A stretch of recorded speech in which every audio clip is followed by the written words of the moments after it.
Hi, I'm Alessia, the last speaker, and I want to talk about the Elizabethan performances. The literary value of Elizabethan performances came from the activities of playwrights. They were involved in first person for their realizations. A playwright often sold his performance to companies and gave up rights on it. In that time, authors revolutionized the way to write theatre, using chronological order and dividing scenes in short episodes to confer an intense and strong rhythm. They talk about social aspects, in particular about church. In fact, respectable people and officers of the church frequently made complaint of the growing number of play actors and shows. They say that the plays were often profane and play actors were mostly tramp, irresponsible, and immoral people. Another revolution concerned the role of actors. The number and the type of them involved in Elizabethan theatre varied from one performance to the next, but there were invariably many more parts than actors. The London companies, with their fixed theatres, tended to use many more actors than the touring companies. Elizabethan theatre, therefore, demanded that actors be able to play numerous roles and made it obvious to the audience by change in their acting styles and costumes that they were new people each time. All of the actors in Elizabethan theatre company were males. There were a law in England against women acting, and English travellers abroad were amused and amazed by the strange customs of continental European countries that allowed women to play female roles. At least one Englishman recorded his surprise at finding that female actors were as good at playing female parts as the male actor in his country.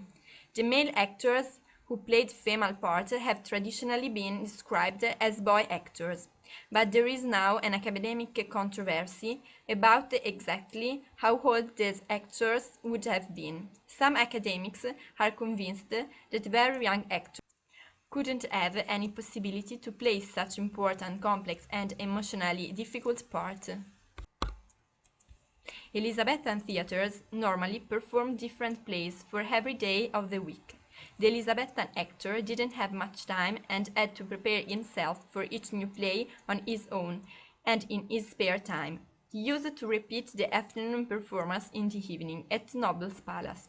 Each actor had a written part, a long stroll with nothing more than his own life, and minimal cue lines to tell him when to speak. The book holder usually had a plot or a brief summary of the play scene by scene, and the promoter held a complete script and helped actors who had forgotten their lines, even if they had to have versatility and a great capability to improvise. Improvisation came from the 14th century, when in Britannic Islands there were a lot of tramps players who staged musicals and rants, so they had to adapt themselves to each situation. We can define Elizabethan players as the last point of a professional process of institutions started in the 14th century. The two most famous Elizabethan actors normally played tragic and romantic heroes.